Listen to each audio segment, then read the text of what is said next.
Inimbitahan ng aking biyenang babae ang buong pamilya ng aking hipag sa hapunan, ngunit ako lang ang pinahandaan ng pagkain. Bigla na lang sinipa ng aking asawa ang plato sa sahig. Ang aking asawa, alingaw-ngaw niya, ay walang utang na loob sa bahay na ito. Mula ngayon, kung sino ang gutom, magluto siya para sa sarili niya. Tumahimik ang buong pamilya ng aking asawa. Ako si Marina, 30 taong gulang. 6 na taon na kaming kasal ni Andres. Ang unang 3 taon pagkatapos ng kasal namin, nanirahan kami sa maliit na inuupahang apartment sa Maynila, sa Sampaloc. Halos 40 metro kuwadrado lang ang laki nito. Tag-init, parang sauna ang init sa loob, at tag-ulan naman, kumakanta ang hangin sa mga bita ng bintana. Ngunit iyon ang pinakamapayapang panahon ng aming buhay sa mag-asawa. Noon, tunay kaming mahirap. Inhinyero si Andres sa isang pabrika sa Valenzuela at ako na may accountant sa isang tindahan ng materyales sa konstruksyon sa Binondo. Tipit na tipit kami. Umaga, tinapay lang ang almusal. Tanghalian, nagdadala kaming baon sa Tupperware at hapon, pumupunta kami sa palengke sa Divisoria para bumiling gulay at kaunting karne para magluto ng hapunan. Minsan, pagod na pagod kami kaya sabaw na monggo at itlog na prito na lang ang nailuto, pero masarap pa rin hapunan na para sa amin dalawa lang. Ang aking biyenang babae noon ay nakatira sa probinsya ng Bulacan. Ilang beses lang kami nakakadapo sa kanya sa isang taon, tuwing kapistahan o espesyal na okasyon ng pamilya. Matigas ang ugali niya, ngunit dahil hindi kami makasamang nakatira, natutunaw ang mga alitan sa ilang magalang na salita.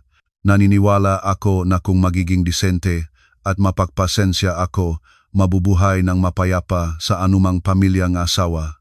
Naniwala ako doon hanggang sa araw na bumili kaming sariling bahay. Pagkatapos ng 3 taon ng mahigpit na pagtitipid, tulong ng magulang mula sa makabilang panik at housing loan, nakabili kami ng 3 silit na bahay sa isang bagong subdivision sa Bulacan din, malapit sa bayan.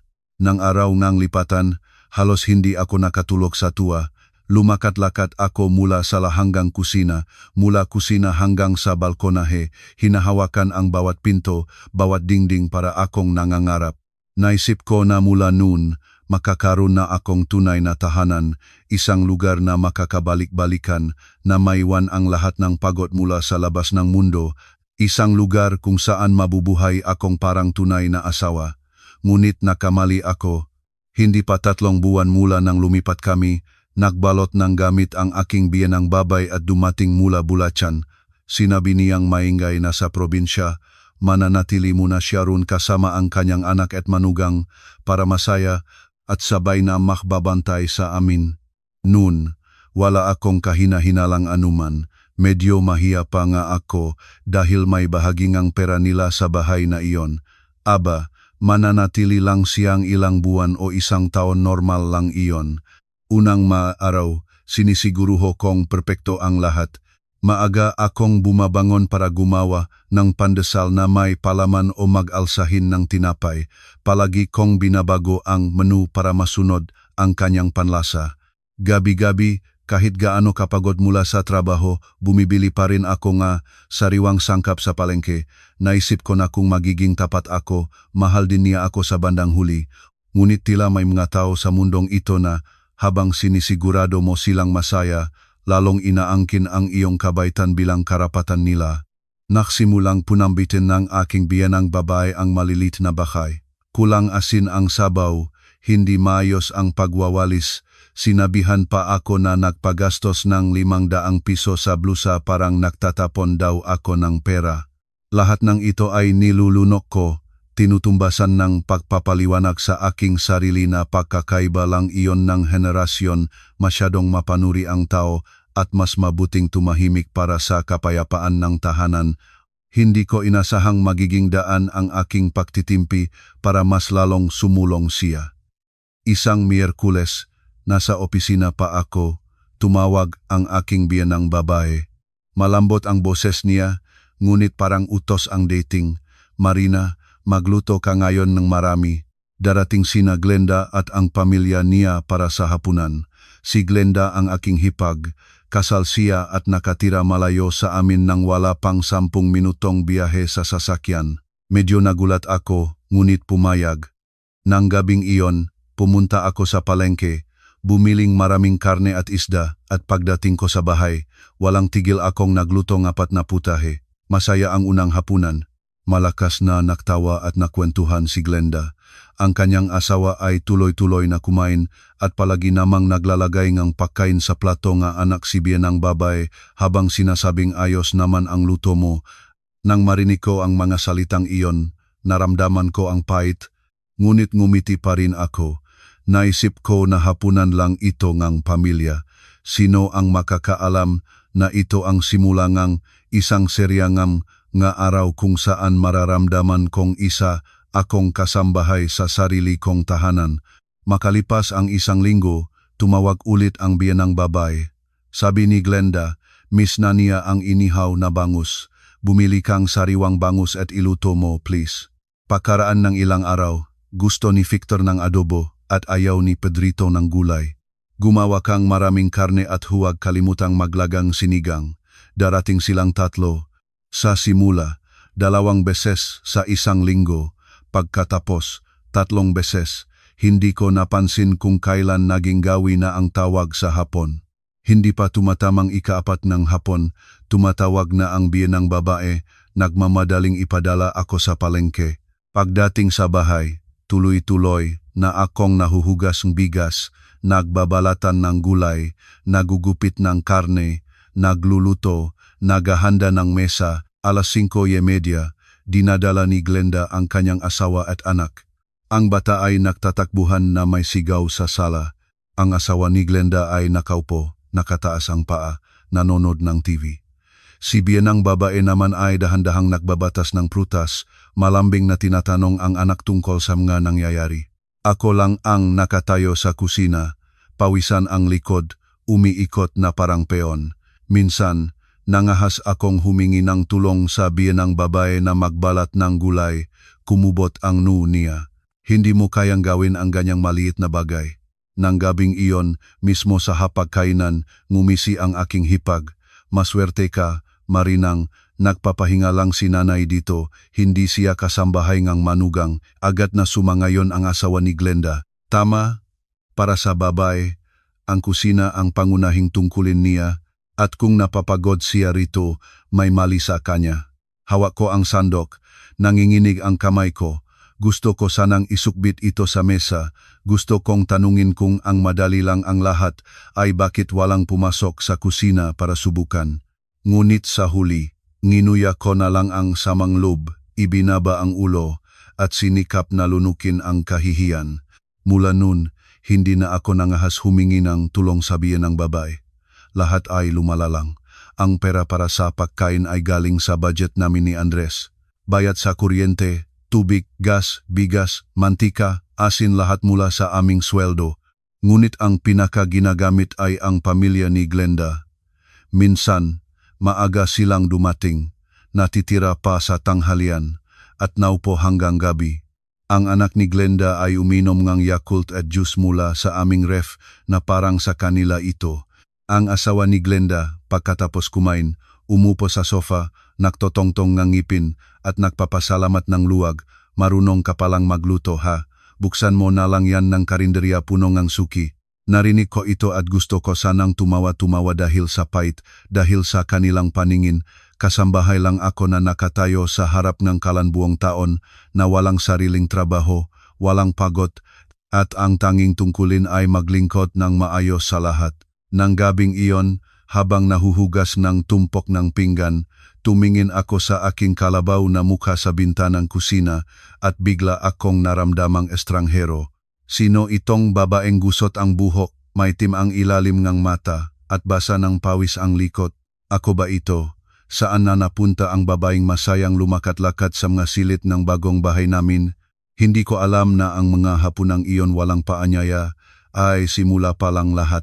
Pagkatapos nga ang gabing iyon, nagsimula akong mamuhay na parang nakawindap na relo. Sa takdang oras, umikot ako sa kusina. Sa takdang oras, naghahanda ng hapag. Sa takdang oras, naglilinis. Walang nagtatanong kung pagod na ako, kung gusto ko namang magpahinga, o kung masaya ba talaga ako. Sa simula, inalif ko ang sarili ko na maraming tao sa bahay at maingay na hapunan ay pamilyang Kaloban din. Ngunit ang tinatawag na pamilyang Kaloban ay lalong naging katulad ng hindi nakikitang kulungan na kumikitid sa paligid ko, araw-araw, iisa lang. Hindi pa tumatamang ika-4 ng hapon, tumatawag na ang biyenang babae. Marina, bumili ka ngayon ng hito, sabi ni Glenda, matagal na siyang hindi nakakain ng sinigang na hito. Kinabukasan, gumawa ka ngayon na lechon kawali at tortang talong, gusto iyon ni Pedrito. Minsan, pagkatapos ngang meeting sa trabaho, habang nakalat pa ang numero sa aking ulo, nagmamadali na siya, huwag kalimutang bumili ngang sariwang hipon. Pahina ang gana ni Pedrito kamakailan kailangan siyang bigyan gusto niya. Tumawag siya sa ganitong natural na tono na parang ito ay pangunahing tungkulin ko at bawat beses, habang hawak ko ang telepono, nangyayari akong maminit ng ilang segundo bigat ng dibdib ngunit sa huli, isa lang ang sinasabi ko, opo, nanay. Madalas na akong pumunta sa palengke sa Baklaran kaya kilala na nila akong nga tindera. Nagtatanong sila sa biro, araw-araw kang may salo-salo, bakit ganito karami ang binibili mo? Nagbibiro na lang ako. Hindi ko alam kung ano ang sasabihin na nagpapakain ako en isa pang pamilya sa sarili kong tahanan na nakalimutan ko na kung ano ang pakiramdam na makauwi at umupo lang, magpahinga. Isang araw, malakas na ulan, baha-baha ang daan at bit-bit ko pa rin ang dalawang mabigat na bag ng mapakain. Basang-basa ang damit ko, nagelo ang mga kamay. Ngunit pagpasok ko sa pintuan, tumingin ang biyenang babae sa mga bag at agad na nagsalita, ay, bakit ganito kaikling pamili, marami tayong tao, hindi ito sasapat. Natigil ako sa pintuan. Bumubuhos pa rin ang ulan sa labas, tumatulo ang tubig mula sa aking pantalon sa sahig, at naramdaman ko na doon sa loob ko, malamig din ang lahat, hindi na ako naktalo. Muli akong tahimik na nagbihis, isinuot ang pangsalin at pumunta sa kusina. Mula nang dumating ang biyenang babae, ang kusina na dati ay pinakamainitin at pinakakomportableng sulok ng bahay ay naging pinakamasamit na lugar para sa akin. Natatakot na ako sa tuno ngang mantikang kumukulo, natatakot sa huningang sabaw sa kalan, natatakot pa sa tunong nga chinalas ng biyenang babae na papalapit sa pintuan ng kusina dahil bawat beses na pumasok siya may susunod na puna para sa aking ulo. Masyadong makapal ang pagkakagupit ng karne, sino ang kakain ng ganyan? Hindi mo nailinis ng maayos ang isda, mabaho pa rin. Nalaga mo ang gulay, nawala na ang bitamina. Isang araw, habang nagpiprito akong gulay at natulo sa aking baba, nagsalita siya mula mismo sa aking likod. Ang babae ngayon, hindi alam ang magawa. Ilang simpleng putahe lang, matagal pang maluto. Sinikurot ko ng husto ang sandok sa kamay, pumutla ang mabuko ang daliri ko. Alam ko na kung hihirap akong lumingon, baka hindi ko napigilan ang sarili ko. Kaya ibinaba ko lang ang ulo at mas mabilis na hinaluan ang gulay, hindi papansinin ang iniingit na ilong ko. Si Glenda naman ay iba, hindi siya direktang nagpupuna tulad ng kanyang ina, ngunit ang bawat salita niya ay parang maliit na karayom, buwan-buwan na tumusok sa aking balat. Isang gabi, habang inihahain ko ang palayo ng sabaw, sinabi niya sa kanyang asawa, napaswerte ng manugang ko, nasa bahay lang siya, magluto lang at maglinis. Ngumisi ang asawa niya. Mas mabuti pa kaysa sa asawa ko na nagtatrabaho at nagbabantay ng bata. Nakatayo ako ron at narinig ang bawat salita. Gusto kong tanungin, sino ang nagsabi na nasa bahay lang ako? Sino ang nagsabi na hindi ako nagtatrabaho? Sino ang nagsabi na magluto at maglinis lang ang ginagawa ko? Ngunit pumasok ang biyenang babae. Ang babae dapat marunong mag-alaga ng tahanan. Anong silbing ang trabaho niya kung mag-ilang piso lang naman ang sahod at gulong-gulo pa ang bahay? Umupo ako sa mesa, kinuha ang plato, ngunit hindi mapasok ang pagkain sa lalamunan. Nang sandaling iyon, naramdaman kong banyaga na ako sa aking sariling hapagkainan na siyang hinanda ko mismo. Mabilis akong kumain ng hindi man lang natikman ang nilamon. Kumakain sila, nagtutuwaan, malakas ang usapan para bang ang presensya ko ay kailangan lang para mainit at nasa oras ang hapunan. Ang pinakamasakit ay hindi ang pagod kundi ang pagiging katotohanan ng pagod na iyon na natural na rin sila sa lahat. Wala ni isang salitang pasasalamat, walang nag-alok na tumulong. Pagkatapos ng hapunan, lumipat na sa sala ang lahat. Sino ay nanood ng TV, sino ay naka-phone, ang bata ay tumatakbo-takbo at nakakalat ng galaruan. Ako lang ang nakatayo sa kusina, yumuyuko sa tumpok ng pinggan at naririnig ang tawanan mula roon na parang ang mundo nila at ang mundo ko ay dalawang magkaibang sansinukob. Isang gabi, binilang ko ang magastusin sa pagkain sa loob ng isang buwan at umupo sa harap ng aking kwaderno ng matalaan. Halos doble na ang gastos sa karne, isda, gulay, bigas, kuryente at tubig. Hindi maliit ang sahod namin ni Andres, ngunit hindi rin ganun kalaki para araw-araw na mapakain ang isa pang 3 katao pamilya. Nang gabing iyon, ikinuwento ko sa asawa. Matagal siyang nanahimik bago bumuntong hininga. Alam ko na pagod ka na, tumingin ako sa kanya, mahina ngunit nagbabantang ang aking boses. Anong silbing pagkaalam mo? Pakiramdam ko'y walang bayad na kasambahay ako sa bahay na ito. Hinawakan niya ang aking kamay. Makikipag-usap ako kay nanay. Nang marinig ko iyon, wala akong maramdamang kaunting pag-asa. Alam ko na mahal niya talaga ako. Ngunit ang pagmamahal ay isa, at ang maglakas loob na tuluyang pumanik sa akin ay isa pang bagay. At hindi niya ako nabigo, sabi ko'y toto. Pagkalipas ng 2 araw, dumating na naman si Glenda. Tumawag na naman ang biyanang babae para magpunta ako sa palengke. Nahanda ang hapunan sa parehong oras na parang walang nangyaring usapan. Nang gabing iyon, pagkatapos ng paghuhugas ng pinggan, nag-isa akong naupo sa madilim na kusina. Isang dilaw na ilaw lang ang nakabukas sa kisame. At bigla kong naunawaan, ang pinakamasama ay hindi ang pagod kundi ang pagsasanay sa pagod. Nasasanay na akong paktakan, nasasanay na lunukin ang sama ng loob, nasasanay nang sabihin sa sarili, tiisin mo pa ang kaunti. At kapag nasanay na ang tao sa sakit, doon na siya pinakamabilis na nawawala. Sa mga sumunod na araw, nagpatuloy akong pumunta sa trabaho. Pagkatapos ng trabaho, nagmamadali sa palengke. Pagdating sa bahay, nagbibihis at agad na nagtutungo sa kusina. Naramdaman ko ang sarili ko bilang nakaprogramang makina. Alas 4, media bumili ne pagkain. Alas 5 magsimulang magluto. Alas 6 maghanda ne hapag. Alas 7 maglinis. Alas 8 maghugas ng pinggan. Alas 9 punitin ang kalan. At 10 gabi pa lang, maaari akong mahiga. Ngunit kahit nakahiga na, hindi ko talaga mapahinga ang sarili. Palagi akong nag-isip ng iluluto bukas, anong hapunan, kulang ba ngang pagkain sa ref, malampasan ba namin ang budget sa pagkain ngayon buwan. Palagi kong napapanatiling kumukulo ang aking isipan. Isang Lunes ng umaga, nagising akong may lagnat.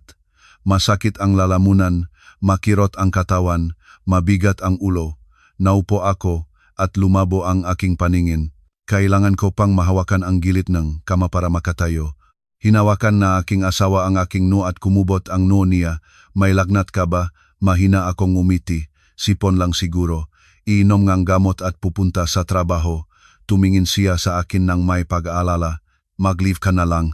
Gusto ko sanang pumayak, ngunit naalala ko na simula ng Linggo sa opisina at kailangan naming isara ang maulat, kaya uminok na lang ang ulo ko. Hindi kaya. Totu, may isa pang dahilan na hindi ko nasabi. Natatakot ako na kung maiwan ako sa bahay, ituturing nilang maraming libreng oras ako at lalong dadagdagan ang gawain ko. Bumitin-bitin ako hanggang sa trabaho, buong umaga, umikot ang ulo ko at lumalabo ang mata tuwing titingin sa screen. Pagsapit ng hapon, halos wala na akong lakas. Nag-autoriza akong gumalis ng isang oras ng mas maaga, nang garap lang na makauwi, maiga, uminom ng gamot, at matulog sa ilalim ng kumot. Ngunit pagkalabas kong opisina, tumunong na ang teleponong biyanang babae. Ngayong gabi, Darating si Glenda at asawa niya para sa hapunan. Ipinukom ko ang mata at malalim na huminga. Nanay, pagod na ako ngayon. Hindi ba pwedeng sabihin sa kanila na hindi na sila dumating? Sa kabilang dulo, sandaling katahimikan at pagkatapos naging malamig ang boses ng biyenang babae. Pagod? Magluto ka na mas simple. Pamilya natin iyon. Dahil ba sa isang hapunan, talikuran mo na ang mga kamag-anak? Nang marinig ko iyon, nanigas ang aking puso. Gusto ko sanang sabihin na hindi ito isang hapunan, daan-daang hapunan na ito, maraming taon na ito, ngunit hindi na ako makatatayo ngayon. Ngunit sa huli, tahimik na lang akong sumagot.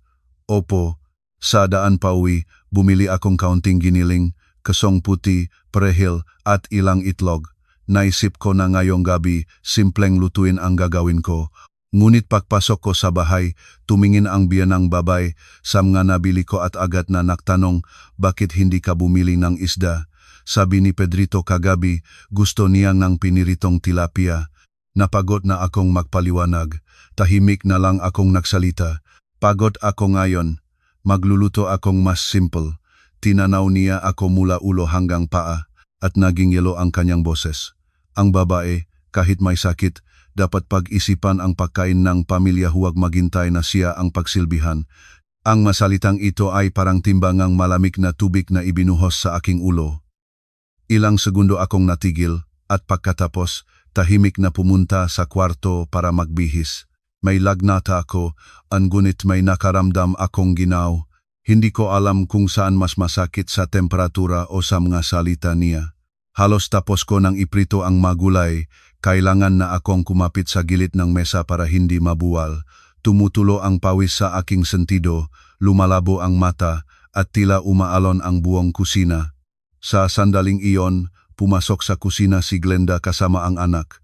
Halos hindi pa siya nakakalakpas sa pintuan ay pumangos na siya. Ganito lang ngayon. Lumingon ako, sinisikap na panatilihing pantay ang boses. Hindi masama ang aking pakiramdam ngayon. Naging glip siya, nag-aalabi. Kahit ganyan, kain pa rin, kami rin pagod mula sa trabaho, mula sa sala, sumigaw ang asawa niya. Bilisan mo na, manugang, gutom na ako. Narinig ko ito at tila nakbarang ang tainga ko. Kailan pa naging libreng karinderya ang aming bahay? At kasambahay na ako na kailangan maglingkod sa lahat, kahit may sakit. Dinala ko sa mesa ang palayok ng sabaw. Nanginginig ang mga kamay kaya halos na tumagas ang sabaw. Ang pamangkin, nakita niya ako at humilang damit ko. Tita, saan na ang adobo? Malungkot na sumagot ako. Wala ngayong adobo, bata. Nagiyak na agad. Mama, ayaw kong ganyan.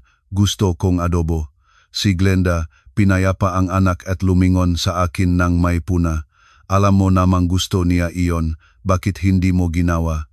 Tumingin ako sa kanya at sa unang pagkakataon sa buong araw, naramdaman ko ang bukol sa lalamunan ko. Gusto ko sanang tanungin, sino ba talaga ako sa bahay na ito?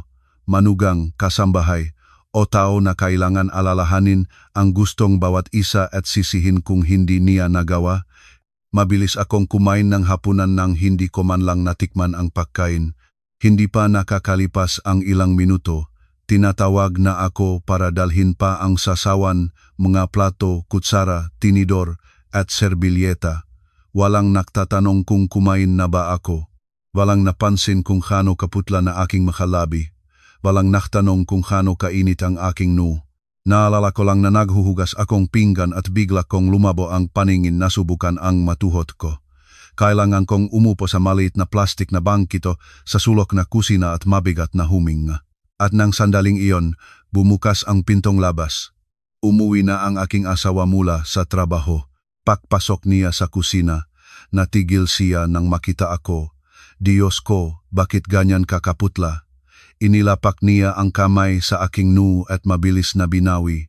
May lagnat ka, nagluto ka pa hapunan na may temperatura ka.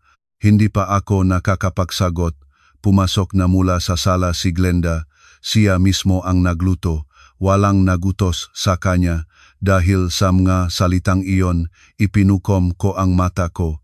Sa unang pagkakataon, hindi na siya samangloob ang naramdaman ko kundi isang niyelong lamig na parang may bagay sa loob ko na nagsimulang pumutok. Ang tao, talagang nagbubukas lang ang mata kapag naunawaan na niya na ang kanyang pagtitimpi ay hindi kailanman pinahalagahan ng kahit sino. Natigil sa kusina ang aking asawa, ang kamay niya na sa aking nuparin at ang tingin, dati pag-alala, unti-unting naging lumabas siya sa sala at naging mababa ang boses niya. May lagnat siya buong araw. Wala ba kayong nakaalam?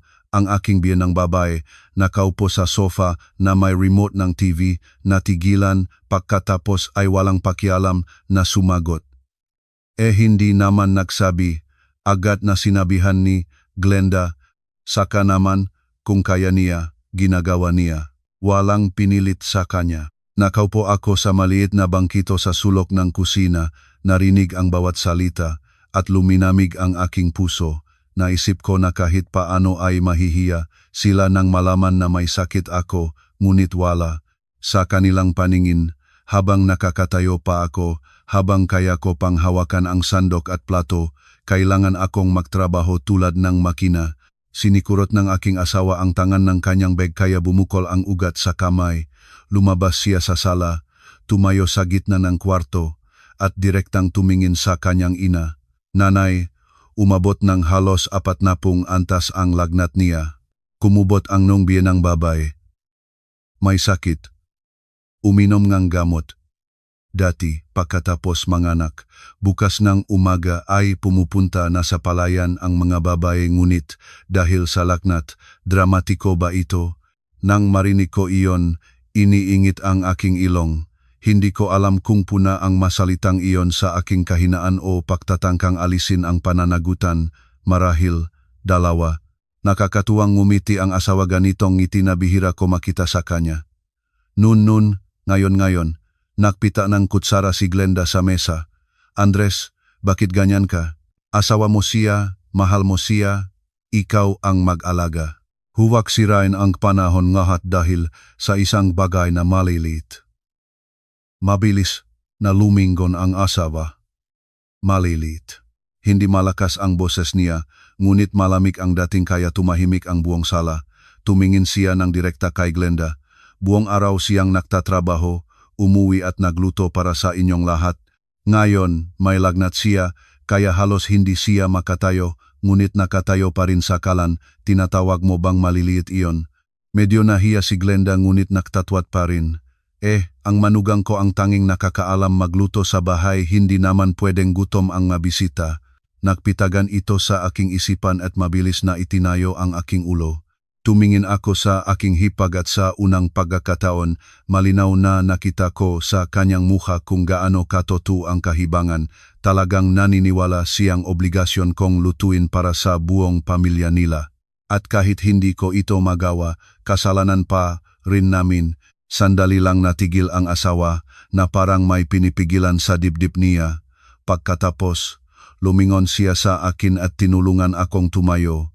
Pumunta ka na sa kwarto. Humiga ka. Hinawakan ko ang kanyang kamay at tahimik na nagsalita. Andres, huwag nang magsalita pa. Hindi dahil gusto ko pang magtiis kundi dahil alam ko nang mabuti ang ugali ng aking biyenang babae. Sa sandaling tutunggalin ng isa ang kanyang kagustuhan, magsisimula na siyang umiyak, magreklamo, at ibabalik ang lahat ng mga merito niya. Ibababaliktad ang lahat para parang hindi siya iginagalang ng mga anak at si asawa ko ang magiging kawawa. Tumingin siya sa akin at bahagyang naging malambot ang boses niya. Hanggang kailan ka titiis? Ang tanong na iyon ay pinagtatamaan ako. Talaga ngang hanggang kailan? 3 taon, mahigit 1,000 araw. Ilang hapunan, ilang beses na pagpunta sa palengke, ilang beses na basang likod ko sa pawis, ilang beses na nakatayo ako ng mag-isa sa kusinang iyon at walang isang tanong na itinanong sa akin. Ngunit sa huli, ito lang ang nasabi ko, ayaw kong maging mahirap para sa iyo. Nanahimik ang asawa. Ngunit sa pagkakataong ito, iba ang kanyang katahimikan. Hindi ito katahimikan ng kahinaan kundi katahimikan ng ibabaw ng tubig na masyadong matagal na pinipigilan. At ngayon, kailangan lang isa pang bato para pumutok. Ang biyenang babae, naramdamang may tensyon, binago ang tono. Andres, walang masama ang ibig kong sabihin, ngunit huwag kang makipagsalitaan sa kapatid mo dahil sa asawa mo. Nagdaan lang naman si Glenda para kumain. Tumawa ang asawa, ngunit ang tawang iyon ay mapait pa sa buntong hininga. Nagdaan lang para kumain. Sinaklaw niya ang kwarto ng dahan-dahang nagsalita. Bawat salita ay may timbang. 3 taong hapunan ang nagdaan lang para kumain.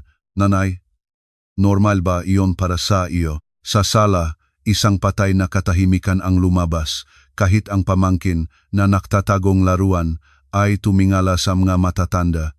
Naramdaman ko kung gaano nananatili ang tibok ng puso ko dahil alam ko hinawakan ng aking asawa ang bagay na 3 taon ay walang naging lakas loob na tawagin sa totoong pangalan nito. Hindi ito ilang simpleng hapunan, walang maliliit na bagay kundi ugalingang pamumuhay sa gastos ng aking sakripisyo, paniniwala na obligasyon kong maglingkod, at pagpapabaya na umabot sa kalupitan. Nagsimulang pamulang ang mata ng biyenang babae. Gusto mo bang sabihin na nang aalipin ako sa asawa mo? Lumayo ang tingin ng asawa, nagngangalit ang ngipin. Ayaw kong makipagsalitaan sa iyo ng bastos, nanay, ngunit hindi ko na kayang magpanggap na hindi ko nakikita. Tumingin ako sa kanyang anyo at bigla kong naramdaman ang pait na umaakyat sa lalamunan. Kung sinabi lang niya ang ganyan 3 taon na ang nakakaraan. Kung hindi pa niya hinintay na mahulog ako sa kusina bago niya harapin ang katotohanan, ngunit agad ko rin na pinuna ang sarili ko dahil hindi rin ako nangahas magsalita. Nag-ambag din ako sa pagkakaganito. Dahil masyadong matagal akong nagtiis. Masyadong matagal na nanahimik, nasanay sa sakit hanggang sa lahat ay nagsipang akala na hindi ko nasasaktan. Nang gabing iyon, inakay nga asawa ako sa kwarto, pinilit na uminom ng gamot at mahiga. Mula sa sala, maririnig ang iyak ng biyenang babae at ang mapait na bulungan ni Glenda. Walang dumating para tanungin kung paano ako, walang humingi ng tawad, walang nakturing sa sariling may kasalanan. Nakahiga ako, nakaharap sa dingding, bukas na bukas ang mata sa dilim. Matagal na nakaupo sa tabi ko ang asawa at nanahimik. At tiyak na ang katahimikang iyon ang nagpapanginig sa akin dahil alam ko na may galit na hindi agad-agad sumasabog. Ngunit kapag umabot na ito sa kailaliman, hindi na hihinto sa ilang puna. At naramdaman ko na sa lalong madaling panahon, may mababasag sa bahay na ito. Maaring tasa, plato o maaring ang huwat na balat ng kapayapaang pilit pinapanatili ng buong pamilya sa lahat ng mga taon. Pagkatapos ngang lagnat na iyon, nagpahinga akong 2 araw. Sinabi ko na magpapagaling ngunit tunay na magpahinga ay hindi rin nagawa. Nakahiga ako sa kwarto at naririnig ang mga sapat ng tsinelas ng biyenang babae sa koridor. Naririnig ang tunog ng TV sa sala. Naririnig ko pa nga siya sa telepono kasama si Glenda. Wala ni 1 minuto ngang kapayapaan ang puso ko. Pinakanatatakot ako sa 3 at 4 ng hapon dahil sa oras na iyon, automatikong lumalabas sa aking isip ang larawan. Kailangan pumunta sa kusina, magbalatan ng gulay, magmarinate ng karne, masipag na magluto ng putahe pagkatapos putahe gawin na halos nakatanim na sa dugo ko. Kahit nananakit pa ang katawan, hindi ko talaga mapapalaya ang sarili. Nang hapon ngang pangalawang araw, nang sinisimulang idahulog ang antok ko, maririnig ang boses ng biyenang babae mula sa sala. Sabi ni Glenda, magdadaan siya ngayong gabi para sa hapunan. Natigil ako sa kama, para bang sinipkain ang aking dibdib. Ibig sabihin, habang nandito ako sa bahay na ito, may sakit man o hindi, magpapatuloy ang lahat ng dati walang magbabago. Ang asawa, nakaupo sa gilid ng kama, naktayo siya nang marinig ito, lumabas siya sa kwarto at habang tumitibok ang puso ko, nakikinig. Nanay, hindi pa gumaling si Marina, agad na tumunog ang boses ng biyenang babae. Magluto siya ng mas simple naman, kakaunti lang naman tayo. Mapait na natawa ang asawa, kung ganun kasimpel nanay, ikaw na ang magluto. Sa bahay, katahimikan. Nanao ang puso ko ng mabilis. Mula nang magpakasal kami, ito ang unang pagkakataon na ganon ang direktang sagot niya sa kanyang ina. Agad na nagalit ang biyenang babae. Ano ang ibig mong sabihin? Matanda na ako, hindi na maganda ang makamay at paa ko. Paano ako makikinampetensya sa iyong asawa sa kusina? Hindi pinayunak ng asawa ang tono. Alam mo na matanda ka, alam mong mahirap ang magluto. Bakit ni isang beses hindi mo naisip na ang iyong manugang ay naktatrabaho rin buong araw, napapagod din at nakakasakit din? Nakaupo ako sa kama at bigla kang naramdaman akong makahalo ang damdamin, takot, sama ng lub, pait at init ng sabay.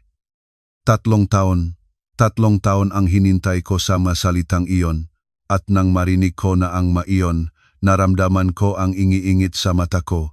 Nagsimulang mag-ingay ang biyenang babae. Sinabi ko bang masama ang sinasabi ko? Gusto ko lang na maktipon ang makamag-anak sa isang hapunan, ngunit ginagawa ninyong trahedya ito. Pinigilan ng asawa siya. Ilang hapunan, naging mababa at matalas ang boses niya, tulad ng talim. Nanay, alam mo bang ilang beses dumating si Glenda dito nung nakaraang buwan? Nanahimik ang biyenang babae.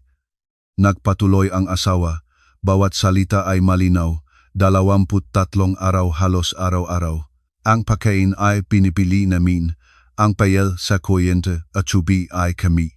Nagluluto ang asawa ko, nahuhugas ng pinggan, naglilinis, nahuhukay ng sahig siya rin.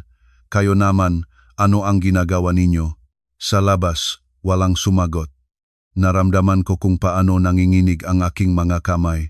Hindi dahil sa takot kundi dahil sa wakas, may nagsalita ngang samangloob na tinatago ko sa lahat ng mga taong iyon. Sa sandaling iyon, pumasok si Glenda sa apartment.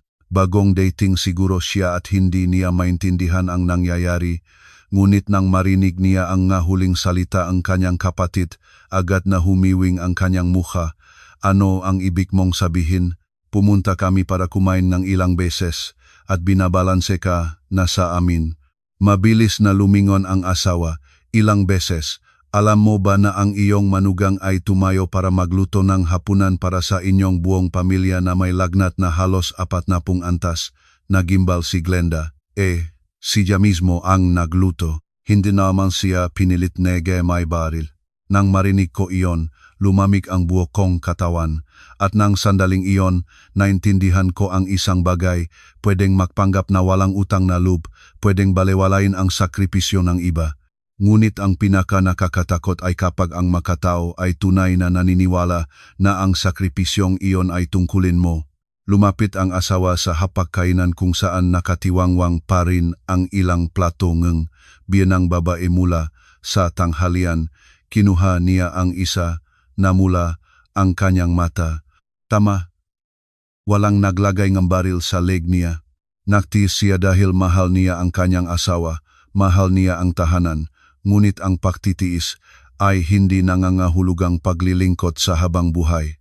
Nagapang na agad ang biyenang babae. Andres, ano ang gagawin mo? Lumingon siya sa kanya. Ipapaliwanag ko ng maayos at isang beses para lang nawala ng sinuman ang mag-akalang kasambahay ang asawa ko. Nagsalita si Glenda.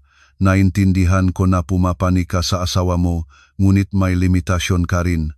Naging manugang siya sa bahay na ito sa pag-asawa sa iyo. Ang pagluluto ng hapunan kabayanihan ba iyon?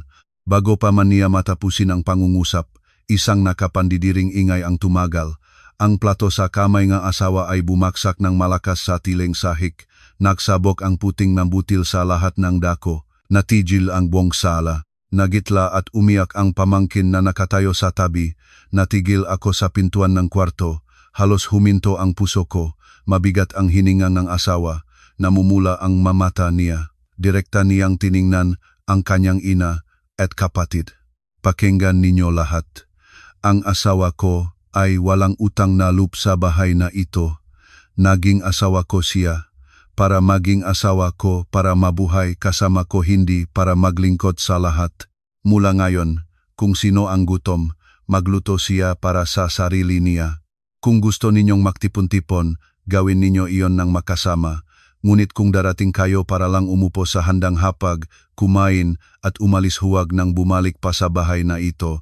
Natitisot-tisot ang biyanang babae at umupo sa upuan. Tinuturo niya siya. Nanginginig ang mga labi niya. Dahil sa ibang tao, nagwawasa ang pinggan, sigaw sa ina, pinapaalis ang kapatid. Bakit pa ako mabubuhay? Tumangis siya at humampas sa mga tuhod. Sa bawat daing niya, naninikip ang aking puso. Napakakilala kong reaksyon na ito. Sa tuwing may gumagalaw nang hindi ayon sa kanyang kagustuhan, inilalabas niya ang sariling pagiging kawawa. Kailanman ay hindi siya umamin ngang pagkakamali. Kailangan lang niyang pakiramdam ngang iba ang pagkakasala para lumambot sila, humingi ng tawad, at sumuko sa kanya. Nang marinig ni Glenda ang pagiyak ng ina, agad siyang nagalit. Tumayo siya, hawak ang anak. Ay nako, dahil sa babaeng iyon, piniyak mo ang ina mo. Nang marinig ko ang salitang babaeng iyon, lumamig ang dugo ko, humakbang pasulong ang asawa. Piliin ang iyong mga salita. Ngumisi si Glenda. O diba, mali ba ako? Mula nang naging manugang siya, wala ni isang araw na payapa sa ating bahay at ngayon, lalo mo pa siyang pinagtatanggol laban sa ina mo. Binuksan ko na ang bibig para magsalita, ngunit natigilan ang lalamunan ko. Tunay na hindi ko maunawaan kung paano nangyari lahat ng mga taon na iyon na naktiis ako, naglingkod, nanahimik at sa huli, kasalanan ko pa rin sa pagkabiyak ng pamilya. Lumingon ang asawa sa kapatid. Walang nag-utos sa akin. Nakita ko mismo, ako mismo ang saksi. Alam ko mismo kung paano namuhay ang asawa ko sa bahay na ito. Bulalas ni Glenda ng may hamon. At hindi ba ako kapatid mo? Agad na sumagot ang asawa, walang alinlangan. Dahil kapatid kita, direkta kitang sinasabihan. Mayroon kang makamay, paa, asawa, sariling bahay. Hindi mo pwedeng ituring na natural lang na pumunta ka rito araw-araw para sa hapunan. At lalo na, hindi mo pwedeng pilitin ang iyong manugang na may sakit na manatili sa kalan at pagsilbihan ka. Bawat salita niya ay parang pakong hinulog sa katahimikan ng silid. Namula ang mukha ni Glenda sa galit at kahihiyan. Ang asawa niya, na matagal na tahimik, sa wakas ay tumayo. Umubo siya, sinisikap na panatilihing kalmado. Andres, mag-usap tayo ng mahinahon. Pamilya tayong lahat, bakit papalakasin ang tensyon? Lumingon sa kanya ang asawa. Ganun kalamig ang tingin niya kaya natakot pa ako, pamilya. Tunay mo bang tingin na iyong bahay ito o lugar lang ito na laging may handang hapunan at mapupuntahan ng pamilya? Nang lumo ang lalaki, nagbabago ang kulaing mukha niya. Sa lahat ng mga taon, ito ang unang pagkakataon na may naksalita ng malakas tungkol sa kanyang ugaling mamuhay sa gastos ng iba. Nagtangkang ngumiti. Andres, hindi dapat ganyan. Hindi pinabayaang magdepensa ang asawa niya. Dapat o hindi dapat, ikaw ang nakakaalam. Ang lalaking may paggalang sa sarili ay hindi hahayaang ang kanyang asawa at anak ay pumunta araw-araw para kumain sa kapatid na parang tungkulin niya iyon. Ang pangungusap na ito ay naging sanhi ng pagtigil ng parehong biyanang babae at Glenda. Tumingin ako sa asawa at nakita kung gaano katense ang kanyang mabalikat. Marahil, matagal na rin siyang naktiis. Ngunit kaiba sa akin, naktiis siya ng may pagkakasala samantalang naktiis ako ng may pagpapailalim. Bigla na lang tumayo ang biyanang babae at nanginginig na itinuro ako, lahat ng ito dahil sa iyo. Kung wala ka, walang ganitong eskandalong mangyayari sa bahay na ito. Tumingin ako sa kanya at sa pagkakataong ito, hindi ko ibinaba ang ulo. Hindi ako nagdepensa. Naramdaman ko lang kung gaano ako napagod. Lumabas na, gaano man kagaling ang aking pagsisikap, gaano man ako nagtimpi sa kanyang paningin, ako pa rin ang sumira ng kapayapaan. Hindi dahil mali ako kundi dahil banyaga ako, ang pumasok sa buhay ng kanyang anak. Tumayo ang asawa sa harap ko, tinanggalan siyang tingin ko. Nanay, huwag siyahing siya ang may kasalanan. Ang nagdalang lahat rito, ako iyon. Kung may sisisihin ka, ako ang sisihin mo. Tumingin ang biyanang babae sa kanya. Tumulo ng mas malakas ang luha. Sige, kung pinili mo ang iyong asawa, mula ngayon, wala ka ng ina. Ang mga salitang ito ay muli na namang pinigilan ang silid. Nakita ko kung gaano namula ang mata ng asawa, ngunit nanatiling kalmado ang boses niya. Kailanman ay hindi ko kayo tinalikdan, nanay, ngunit dahil sa inyo, hindi ko maring hayang patuloy na magdusa ang aking asawa. Pagkasabi nun, yumuko siya, kinuha ang aking magamot mula sa mesa at lumingon, hinawakan ang aking kamay. Pumunta ka na sa kwarto, magpahinga ka. Mahigpit na sumalab ang kanyang kamay sa akin. Mainit ito at nanginginig. Alam ko na masakit din sa kanya. Masakit dahil sa kabilang panik ngayon ay nakatayo ang kanyang sariling ina at kapatid. Ngunit may sakit na kung hindi tatanggapin ng isang beses, hindi kailanman mapalaya ang sarili. Nang gabing iyon, walang nakatapos kumain ng hapunan. Lumamig ang pagkain sa mesa. Nakpinid ng pintuan ang biyenang babae sa kanyang kwarto. Inakay ni Glenda ang anak at dinala ang asawa pauwi. Bago umalis ay inihagis pa ang isang matalas na salita. Mula ngayon, hindi na kami babalik. Mamuhay kayo ayon sa gusto ninyo. Bumaksak ang pinto, at sa bahay, matinding katahimikan ang lumabas. Naupo ako sa gilid ng upuan, tinitignan ang sahig na malinis ng ngabutil. Ngunit sa tenga ko, napakaraming ingay pa rin ng basak na plato. Alam ko na mula sa gabing iyon, magbabago na ang aking buhay, ngunit magiging mas mabuti o mas masama, hindi ko pa sigurado. Kinabukasan, gising ako ng maaga. Tulad ng dati, madilim pa sa labas, katahimikan sa buong bahay. Ilang minuto akong nahiga, nakatingin sa kisame at dahan-dahang umupo. Medyo mabigat pa ang ulo ko. Hindi pa ako ganap na gumaling, ngunit iba ang pagod na naramdaman ko sa puso. Wala ng presyo ng inaabangan na tawag na may mautos kung ano ang bilhin sa palengke. Wala ng pakabalisang darating na naman si Glenda kasama ang pamilya at ako'y mamimindik sa kusina ng buong gabi. Ganun katahimik kaya medyo hindi ako nasanay. Lumabas na ako ng kwarto. Layon na magluto ng agahan, ngunit nang lapitan ang pintuan ng kusina, natigil ako. Nakatayo ang aking asawa sa harap ng kalan. May suot siyang lumang house shirt na may saplot ng aking tapis. Isang kamay ang hawak ng spatula, iniikot ang itlog sa kawali. Balisa at mabagal ang magalaw niya. Sa tabi, kumukulo ang lugaw, at ang singaw ay nakapalabong ang baso ng bintana. Nakatayo ako at tinitignan, wala akong nasabi. Nang lumingon siya at nakita ako, medyo nataranta siya at mahiyang ngumiti. Gising ka na. Tumingin ako sa gusot na mesa, sa itlog na nasunok sa gilid, sa hindi patapos na sibuyas sa sangkalan at nalambot ang aking puso. Ano ang ginagawa mo? Binuksan niya ang kalan. Tahimik ngunit tiyak ang tono niya. Naglulutong agahan. Lumapit ako. Kailan ka pa marunong magluto? Ngumisi siya. Hindi pa, matututo. Hindi pa ako nakakapagsalita. Inilayo na niya ang upuan. Umupo ka. Huwag ka nang tumayo ng matagal. Tumingin ako sa kanya at naramdaman ang bukol sa lalamunan ko. Sa lahat ng taon na iyon, bawat umaga, nagluto ako, nagayos, nagmamadali sa lahat bago magtrabaho. Nangarap ako na isang araw ay maupo lang ako at may magluluto para sa akin. Ngunit pangarap lang ang pangarap, hindi ko kailanman naniniwala ang mangyayari ito. At ngayon, nakatayo ang lalaking dating naghihintay lang ng handang pagkain, nakatayo sa kusina para sa akin. Umupo ako sa mesa at tahimik na nanonood habang inihay niya sa harap ko ang plato ng lugaw. Medyo makapal ang lugaw at nasunog ang itlog, ngunit nang inilapat ko ang kutsara sa bibig, ingit na ang ilong ko. Umupo ang asawa sa tapat, matagal na tumingin sa akin bago nagsalita. Mula ngayon matututo akong magluto.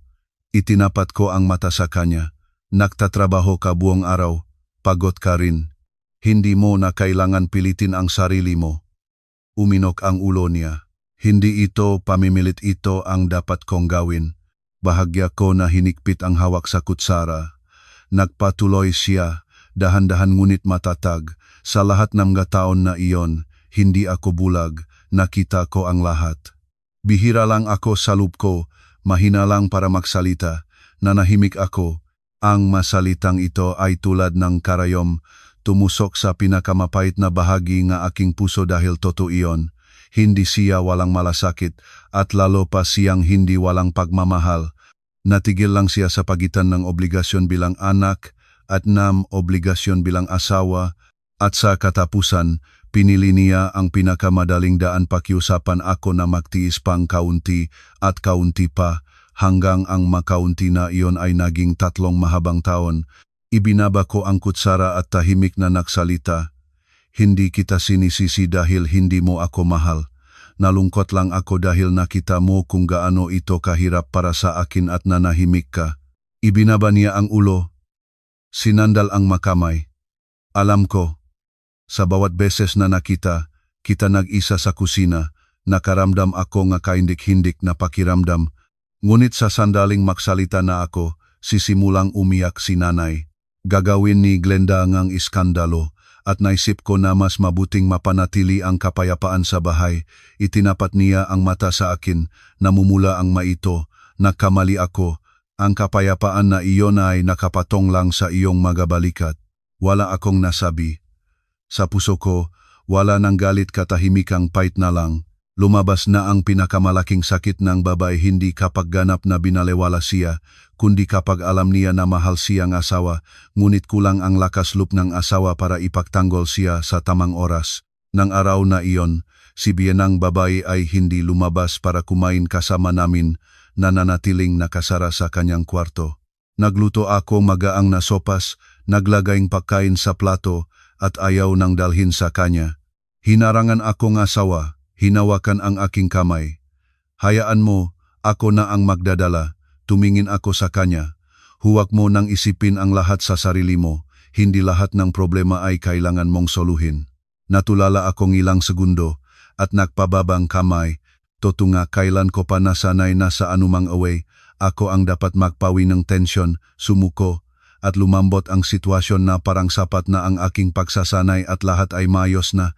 Ngunit ang katotohanan ay tama iyon dahil palagi akong sumusuko. Nasanay na ang iba na sumulong. Kumatok ang asawa sa pintuan ng kwarto ng kanyang ina. Nanay, lumabas ka na, kumain ka. Sa kwarto, katahimikan. Muli siyang nagsalita, kung hindi ka lalabas, iwan ko ang pagkain sa pintuan. Pagkaraan ng ilang segundo, isang malamig na boses ang tumunog mula sa kwarto. Hindi pa ako namamatay sa gutom.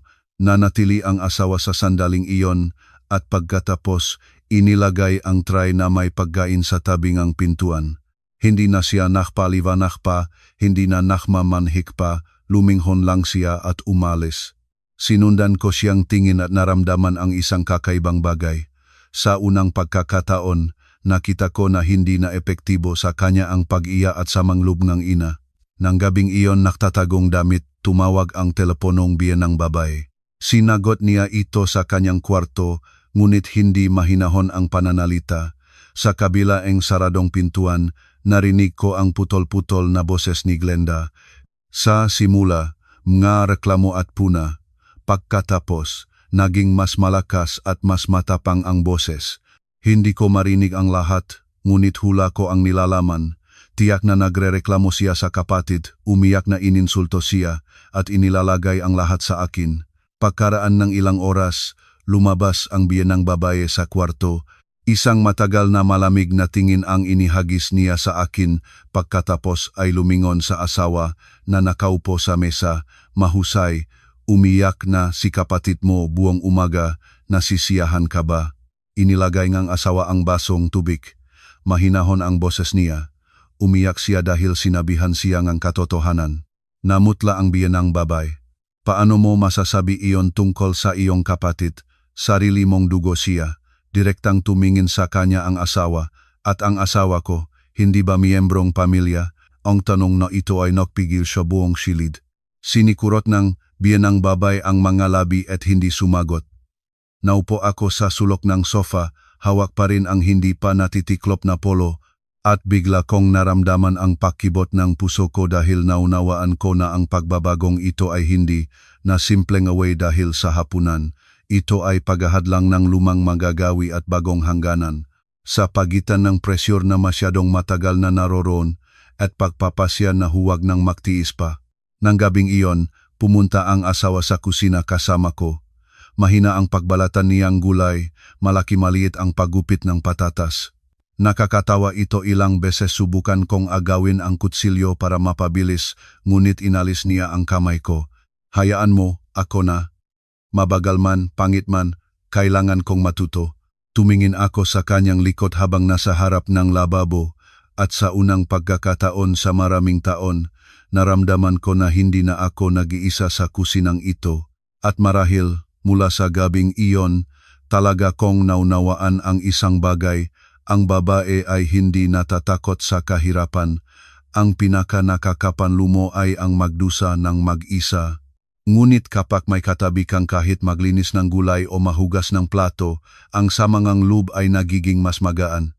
Pagkatapos ang basag na plato, humupa sa aming bahay. Gaanong humupa kaya minsan, habang nakaupo sa sala, tila naririnig ko ang boses ni Glenda sa pintuan. Manugang, anong ulam ngayon? Ngunit hindi sarado ang pinto. Wala nang ganitong eksena, wala nang mana oras ng alas 5, media kung saan maririnig na ang motor sa labas, wala nang sigaw ng bata na nagdadali sa loob ng bahay, at wala nang makatawag sa hapon na may mga utos kung ano ang bilhin sa palengke at kung anong putahe ang iluto. Unang 3 araw, hindi pa rin ako nasasanay. Pag-uwi mula sa trabaho, daan pa rin ako sa palengke at natigil sa harap ng tindahan ng isda at karne, hindi alam kung makano ang bilhin. Sa bawat beses na kumuhang karagdagan, biglang naalala ko na 3 lang kami ngayon at madalas 2 lang dahil ang biyanang babay ay hindi pa umupo sa isang hapag kasama namin. Nakatira siya sa isang apartment ngunit tila tayong hindi nakikitang pader sa paligid niya. Umaga. Pag-alis ko sa trabaho, hindi siya tumingin sa akin. Hapon pag-uwi ko, hindi nagtanong kung kumusta. Sa aking pagbati, sumasagot siya para sa anyo o tumatahimik, naghahanda pa rin akong pagkain para sa kanya. Ang asawa ay nagdadala pa rin ng tray sa kanyang pintuan. Minsan, kumakain, minsan, nagiwan ng hindi tinatamnan, parang sinisikap niyang sa kanyang lamig ay maging sanhi kami na lumambot. Ngunit sa pagkakataong ito, hindi umatras ang asawa. Hindi na siya nagmamadaling humihingi ng tawad. Kapag nagsalita ang ina ng masakit, hindi na niya ako kinukuha sa tabi at sinasabing tiisin mo na lang. Tahimik na ginagawa ang kanyang trabaho, pumupunta sa opisina, pag-uwi ay tumutulong sa pagluto, paglilinis, nagdadala ng pagkain sa ina, at matatag na pinapanatili ang hangganan na kanyang itinakda. Ang kanyang pagbabago ay sabay na nagpapasaya at nagpapamigay sa akin. Kung prumanos siya ng mas maaga, kung mas maaga ko ring natutunang pahalagahan ang sarili ko, marahil ay hindi na kami dumaan sa mahabang mapait na landas na iyon. Isang Sabadong gabi, habang nagugupit akong gulay sa kusina, pumasok ang asawa na may telepono sa kamay. Tumingin siya sa akin at tahimik na nagsalita. Nag-message si Glenda, natigil ang aking kamay. May nangyari. Umupo siya sa upuan sa pintuan at mabigat na huminga. Sabi niya, miss na niya ang nanay. Nanahimik ako. Nagpatuloy siya. Sabi pa niya, kafe na ang kainan nila araw-araw, mahal at masustansya raw.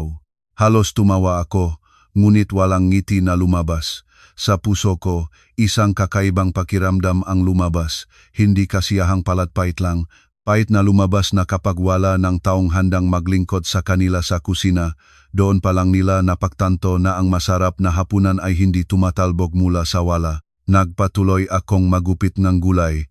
Mahinahon ang boses ko. Anong sinagot mo? Hindi pa. Gusto ko munang tanungin ka.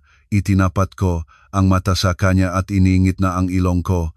Sa lahat ng mga taon na iyon, bihirang tanungin akong ganyan sa ganitong bagay. Karaniwang nangyayari na lang ang lahat, natural na lang. Si Glenda ay darating, tatawag ang biyanang babae, magluluto ako ganun lang. Ngayon, sa unang pagkakataon, tinanong nga asawa, ano sa tingin mo? Ibinaba ko ang kutsilyo at pinunas ang makamay sa tapis. Kung tinatanong mo kung gusto ko pang maging katulad ng dati hindi, tinitigan niya ako nang hindi kumikimkim. Dahan-dahan akong nagsalita, ayokong araw-araw na makulong sa kusina, ayokong pumapakilos sa pamilya habang nagtatrabaho, at lalo na ayokong bumalik lang sila dahil miss na nila ang aming pagkain. Tumango ang asawa, naintindihan ko. Tumingin ako sa kumukulo na sabaw at nagdagdag.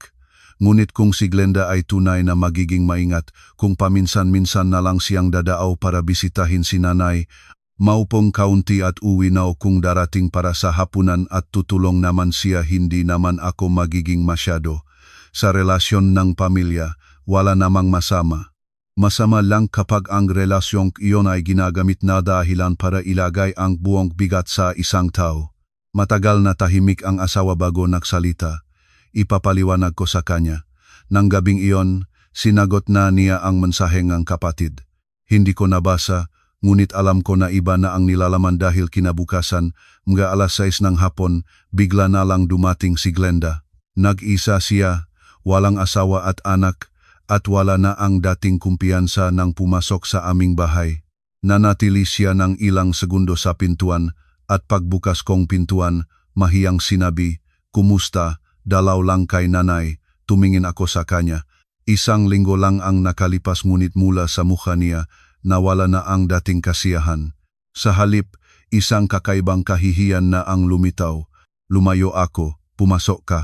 Pumasok siya sa bahay, sinulyapan ang kwarto, at natigil nang makita ang asawa na nahuhugas ng gulay sa kusina.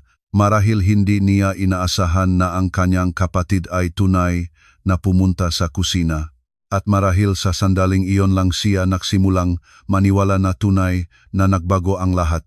Ang biyanang babae, nang makita ang anak, masayang-masaya. Inupuan siya sa sofa at nagsimulang magtanong. Naging malambot ang boses, hindi na katulad ng nangyayari sa mga nagdaang araw. Hindi ako nakialam. Bumalik ako sa kusina at nagpatuloy sa pag-aayos ng mga pinggan. Pagkaraan ng ilang oras, lumitaw si Glenda sa pintuan ng kusina. Hindi siya pumasok, nakatayo lang siya sa pinto, nag-aatubili. Kailangan mo bang tulungan? Sandaling natigil ako. Ang masalitang iyon ay hindi ko kailanman marinig mula sa kanya noon kahit sa panaginip. Tumingin ako sa kanya at pagkatapos iniabot ang mangkok na may sitaw. Kung wala kang ginagawa, tulungan mo akong hipan ito. Kinuha niya ang mangkok ng medyo mahiway ngunit hindi tumanggi. Sa sandaling iyon, naramdaman ko na may nag-alok sa aking puso. Ang matao, minsan ay hindi sila hindi kayang magbago. Bihira lang silang may mapilitan na tingnan ang kaibaan ng kanilang pag-uugali. Ngunit alam ko rin ng mabuti na isang beses na mangkok ng sitaw ay hindi sapat para mabago ang lahat. Ilang masamang gawi, kapag malalim na ang pagkakaugat, hindi nang walang sakit na may tuwid. At naramdaman ko na ang pagbabago sa aking hipag ay simula pa lang. Sa likod niya, may isang taong hindi pa man pinag-isipang lumingon sa kanyang sarili. Ito ang kanyang asawa na si Victor. Mula nang kinuha ni Glenda ang mangkok ng sitaw, naging mas hindi matindi ang tensyon sa bahay. Hindi na siya pumarito para umupo at maghintay lang ng hapunan. Sa bawat pagdalaw para bisitahin ang ina, nagtatanong siya kung may kailangan ba siyang tulong. Dinadala ang sariling plato sa lababo, pinupunas ang mesa pagkatapos kumain. Maliliit ang pagbabagong ito kaya maaring sabihin ng iba na wala itong espesyal. Ngunit para sa akin, ito ang unang beses na tinanggap na aking hipak na ang hapunan ay hindi lumalabas mula sa wala, na ang kalinisan sa bahay ay hindi natural na kalagayan, at ang babae sa kusina ay napapagod din tulad ng lahat. Hindi ko nakalimot ang lahat ng lumang sa mga loop dahil dito, ngunit hindi rin ako sa uri ng taong mahigpit na nagtadagong ang pait para pahirapan ang sarili. Nakita ko ang kanyang pagbabago at tinanggap ko ang maiyon ganun lang. Gayunpaman, tulad ng aking hinala, ang pinakasuliranin ay hindi siya kundi ang asawa niya. Si Victor ay uring lalaki na sa salita ay palakpak at masaya, ngunit sa loob ay naniniwala na dapat ay pagsilbihan siyang lahat. Noong dating pumupunta siya sa aming hapunan, kadalasan siyang unang umupo sa mesa, kumukuha ngang pinakamainam na parte, pinakamabilis na pumupuna sa pagkain at pinakauna ring tumatayo, nagpapawis ng makamay. Minsan, pagkatapos kumain, naupo sa sofa, naktotongtong ngipin, at may kaswalidad na nagsasabi, tunay na mas masarap ang lutong bahay ng manugang kaysa sa restoran.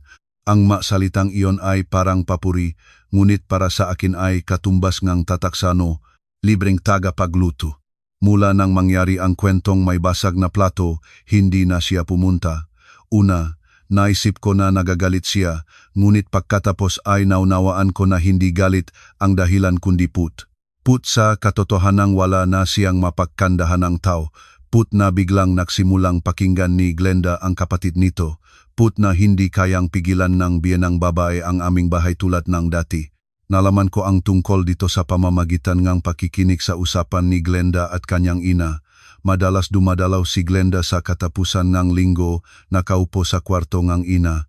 At kahit sinisikap nilang magsalita ng tahimik, minsan ay naririnig ko ang mga putol-putol na salita na ginom na naman siya. Sa bawat sinasabi ko, ay 3 bastos ang sagot niya. Sinabi ko lang na gusto ko lang bisitahin si nanay, agad siyang nagalit. Nag-aalala ang biyenang babae sa pakinig sa reklamo ng anak, ngunit sa pagkakataong ito, hindi na siya nangahas na hayagang pilitin ang asawa ko na makialam. Marahil, pagkatapos ang basak na plato, naunawaan niya na ang kanyang anak ay hindi na kayang payunak ng ilang luha. Isang Sabadong hapon, dumating si Glenda, kaputla. Hindi siya agad pumunta sa kwartong ina, nakatayo lang nang hindi mapagpasya sa sala. Nagugupit akong prutas at nakita kung gaano niya kalakas ang hinahawakan ang tangan ng kanyang bag. Namumula ang kanyang mata.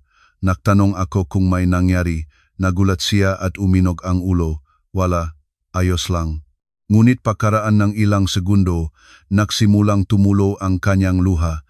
Natigil ako. Nung araw, nakita ko lang siyang mapanuya, palaban o nagagalit. Kailanman ay hindi ko siya nakitang umiyak dahil sa kahinaan. Inilayo ko ang upuan. Umupo ka. Umupo siya sa dulo nito, nakasama ang makamay, at pagkaraan ng matagal na oras, napilit sa sarili. Sista, napagod na ako. Hindi ko siya pinagmamadali, nagbigay lang akong mainit na tubig. Kinuha niya ang baso at ibinaba ang manggamata. Si Victor palagi na lang nagagalit kamakailan. Pinapuna ang niluluto ko. Kung medyo magulo ang bahay, tingin-tingin. Isang araw, sinabi ko na sa katapusan ng linggo ay, bisitahin si nanay, sumigaw siya. Sinabi niyang nasanay daw akong lumabas sa bahay ng kamag-anak at mangongkonte. Nang marinig ko iyon, natigil ang aking kamay sa platong mangga. Isang kakaibang pakiramdam ang bumaba sa akin. Hindi kasiyahang palat lungkot lang. Lungkot sa katotohanang may ilang nga tao. Kapag masamang tratuhin ng mamahal sa buhay, noon pa lang nila mauunawaan ang naramdaman ng iba. Tahimik kong tinanong, anong sinagot mo? Mapait siyang ngumisi, namumula pa ang kanyang mata. Sinubukan kong tumutol, sinabi niya na nasanay daw akong pumunta roon para kumain at ngayon na ilang beses akong pinagwikaan, hindi ko na kaya. Doon ay lubok siya. Alam mo, sista, sa sandaling iyon, napahiya ako. Bigla kong naalala kung ilang beses akong umupo at hinihintay ang pagluluto mo, kung ilang beses ko pa pinapuna na malat ang isa at walang lasa ang isa pa. Naintindihan ko na kung gaano ako kay numing baba. Tumingin ako sa kanya. Sa pagkakataong ito, naniniwala ako na tunay ang kanyang sinasabi dahil ang taong nagsasalita ng ganyang pagsisisi ay gumagawa lang nito kapag personal na niyang naranasan ang gayon ding sakit. Hindi ko gusto siyang turuan ng buhay at lalo na ay ayokong gamitin ang sandali para ibuhos ang lahat ng naipon. Kaya sinabi ko lang ang pinakapangunahing natutunan ko. Habang mas maaga mong maintindihan, mas kaunti ang magiging sakit. Ibinaba niya ang ulo, nahulog ang luha sa kanyang makamay. Sa sandaling iyon, Bumukas ang pintong labas. Umuwi ang aking asawa mula sa trabaho. Nang makita ang kapatid na umiyak, agad siyang naging mabigat.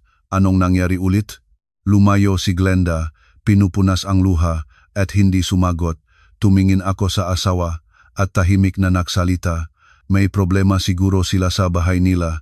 Ibinaba niya ang bag sa upuan at umupo sa tapat ng kapatid. Si Victor ba ang may ginawa? Bago pa man niya matapos ang tanong, mas malakas na umiyak si Glenda. Sa pamamagitan ng luha, nagsalita siya, tinawag niya akong walang kwenta, sinabi na alam ko lang kumain at umaasa sa iba. At sinabi pa niya na dati pumupunta pa ako sa inyong bahay para makikomida. Naging madilim ang mukha ng aking asawa.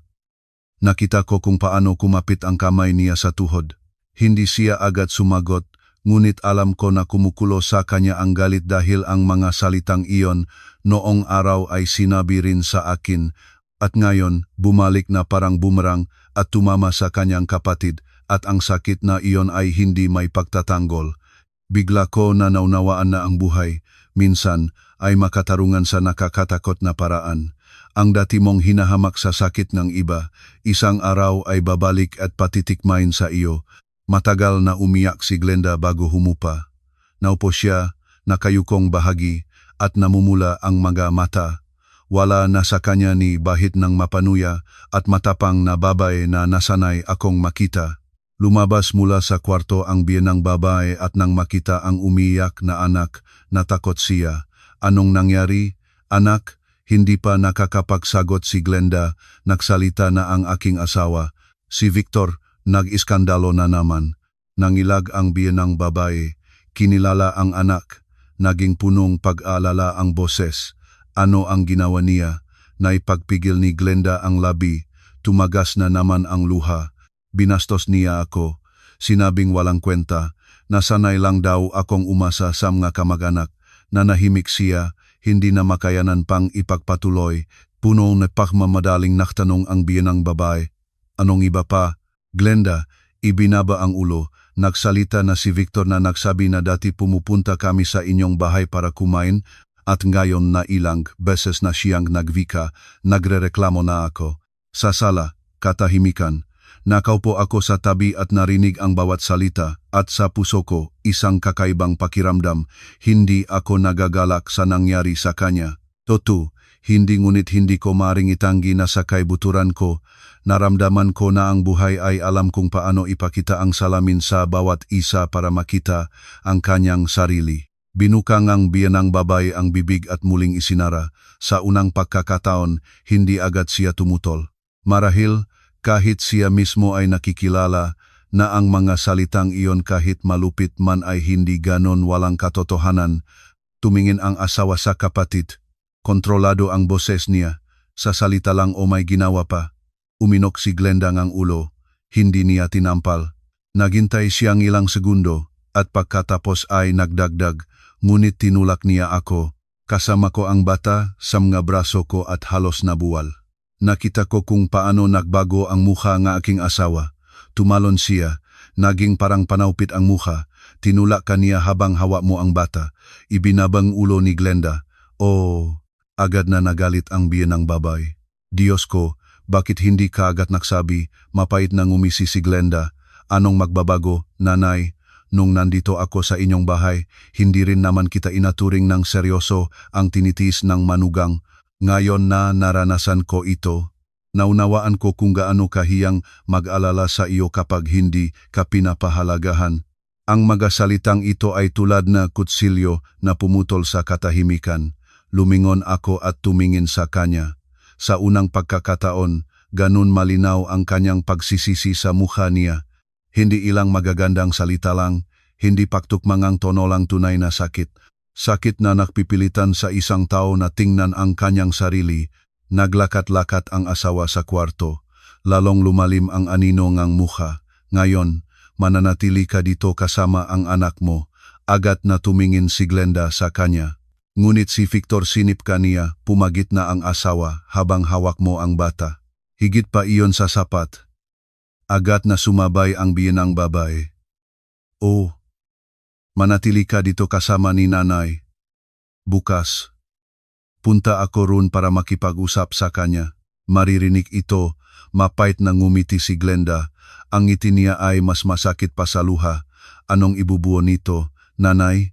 Sa pinakamabuting kalagayan, humingi siyang tawad at pagkatapos ay magsisimula na naman ang lahat. Ako, nananahimik hanggang noon, nagsalita. Para tunay na mabago ang isang bagay, kailangan niyang mapagtanto na hindi ka na basta-basta malalason.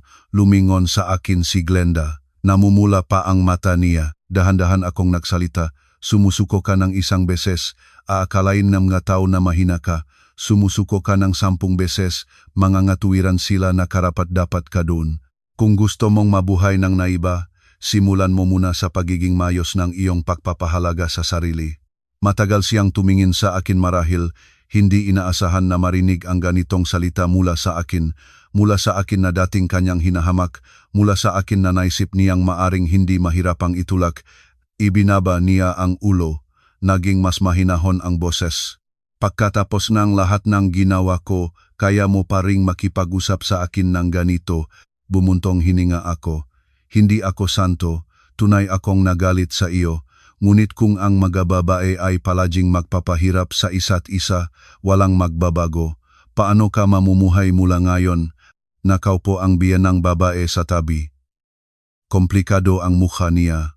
Alam ko na nakikinig siya, naiintindihan at nahaharap din sa katotohanan na marahil ay hindi niya gustong kilalanin. Siya ang naging sanhing pagtubo sa kanyang anak nga, ugaling umasa sa iba at nampahamak sa trabaho ngang babae. Nang gabing iyon, inihanda ko ang maliit na kwarto para kay Glenda at sa anak niya. Habang inaayos ang higaan, nakatayo siya sa pintuan at tahimik na tinatanaw ako at pagkatapos ay tahimik na nagsalita. Sista, lumingon ako. Pinahanda niya ang loob at nagsalita. Noong dati, nang nakaupo ako sa sala at hinihintay ang iyong pagluluto, ni hindi ko inisip kung gaano ito kahirap para sa iyo. Naisip ko lang na dahil ginagawa mo ito, normal lang iyon. Nang pinamulaan na akong sisihin, punahin at tawagin na walang kwenta, naiintindihan ko na kung gaano nasakit ang normal na iyon. Wala akong tinignan sa kanya, tinapos ko lang ang higaan dahil sa anumang dahilan may bumukol sa aking lalamunan. Pagkaraan ng sandali, sinabi ko, ang pangunahin ay naintindihan mo. Sa buhay, hindi katakutan ang magkamali, katakutan ay ang magkamali at ituturing ka paring tama. Muli siyang umiyak.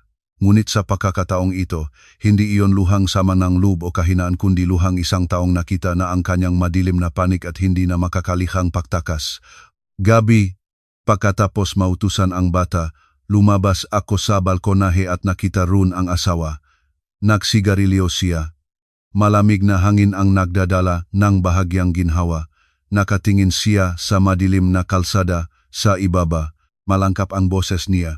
Nagtataka pala ang makita ang pagdurusa nga iyong mahal sa buhay mula sa isang bagay na pinagdusahan nga iyong asawa. Ang sakit pala nito. Tahimik akong nakatayo sa tabi niya. Pinatay niya ang sigarilyo at lumingon sa akin. Sa tingin ko, hindi dito matatapos ang kwento ni Victor. Ganun din ang premonition ko. Ang isang lalaking nasanay sa paguyam sa asawa at ngayong nalantad pa sa harap ng buong pamilya ng asawa nito ay tiyak na hindi basta-basta malulunok iyon at madalas ang tunay na bagyo ay nagsisimula hindi pa katapos ng gaaway kundi sa sandaling naramdaman ng isang tao na nawawala na ang kanyang kontrol. Kinabukasan, maaga bumangon si Glenda. Nakaupo siya sa gilid ng kama, namaga ang mga mata, pabaya ang buhok sa buhol, tila naktanda siya ng ilang taon sa iisang gabi. Natutulog pa ang bata, mahigpit na nakayakap sa lumang teddy bear.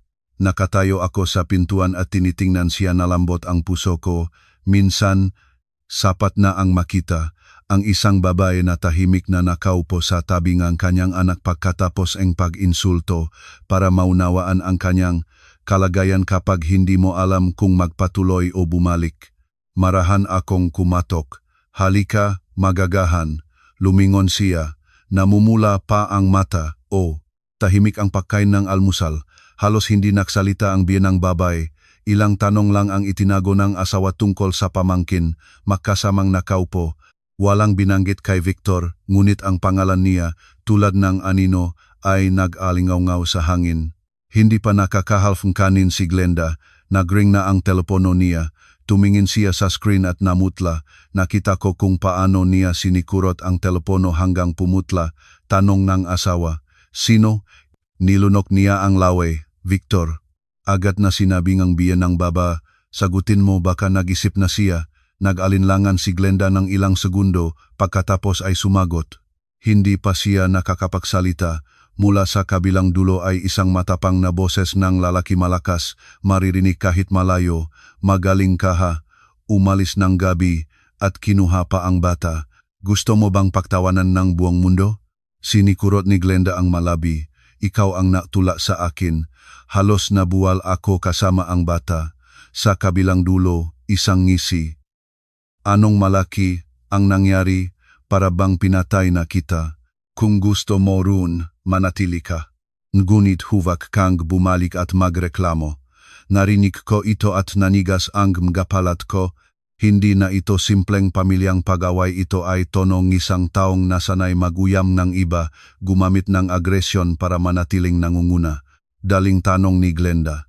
"Anong ibig mong sabihin?" Sumigaw si Victor. "Ibig kong sabihin, mas mabuting mag-ingat ka. Akala mo, dahil may kumakatuwiran sa iyo, matatakot ako? Kung magpapatuloy kang magreklamo sa mga kamag-anak mo, huwag kang magsisi." Bago pa matapusin ang huling pangungusap, tumalon na ang aking asawa. Iniunat ang kamay sa kapatid. "Ibigay mo." Namangha si Glenda at dahan-dahang ibinigay ang telepono. Inilapag ng asawa ang telepono sa tainga niya. Malamig ang boses. "Hindi mo kailangang igalang ang kahit sino, ngunit mula ngayon, kausapin ang iyong asawa ng parang tao." Sa kabilang dulo, sandaling katahimikan, pagkatapos ay isang ngisi. "Ang kuyang asawa ko ang nagtatanggol. Anong pakialam mo sa aming pag-awaing mag-asawa?" Sumagot ang asawa, bawat salita ay malinaw. "Nang itulak mo ang aking kapatid na hawak ang bata, wala na itong kinalaman sa inyo. Kung mangangahas kang muling manakot sa kanya, pilitin ko siyang mag-file ng reklamo sa pulis." Nagbago ang boses ni Victor, parehong galit at naguguluhan. "Tinatatakot mo ako, binababalaan kita. Kung akala mo ay walang nandito para sa kapatid ko, nagkakamali ka." Pagkasabi noon, binabangang asawa ang tawag. Sa hapagkainan, katahimikan. Tumingin ang biyenang babae rito at roon namumula at pumuputi ang mukha. Naintindihan ko na nasa gulat na siya dahil kahit siya ay hindi na kayang magpanggap na basta masungit lang ang manugang. Natigil si Glenda na parabang nandun pa siya sa ulap. Inilapag ko ang kamay sa kanya. "Mayroon ka bang naipon na mensahe o patunay?" Tumingin siya sa akin at uminog ang ulo. "Hindi ko inisip na kailangan ko pang itago iyon. Sinabi ko, mula ngayon, itago mo. Kung gusto mong ipagtanggol ang sarili mo, huwag umiyak lang." Tumingin siya sa akin nang nakukulap parabang nilulunok ang isang bagay na napakaalab. "Sa tingin mo ba, nararapat dito ako?" Ang tanong na iyon ay nagpigil ng puso ko. Agad kong naunawaan na tinatanong niya hindi lang tungkol sa araw na iyon kundi tungkol sa sarili niya. Tinatanong kung nararapat na ang isang taong walang malasakit sa sakit ng iba ay maranasan ang iyon din.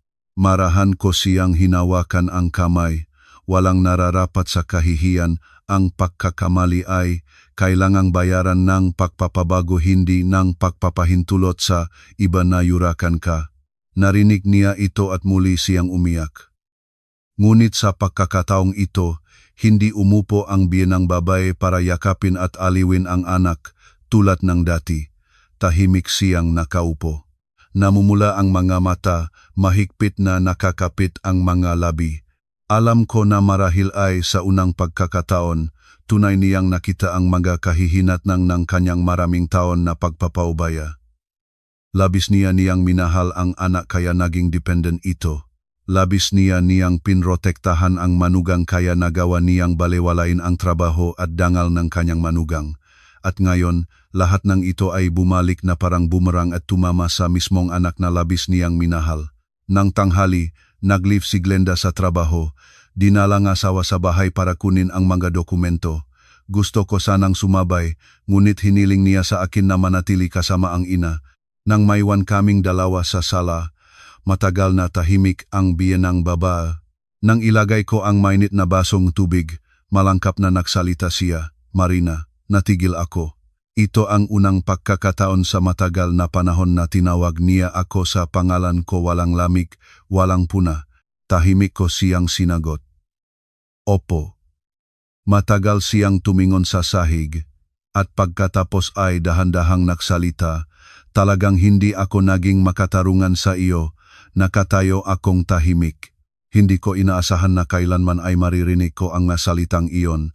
Maraming beses ko itong iniisip kung isang araw ay may intindihan niya ang lahat kung titingin siya sa aking pinagdaanan.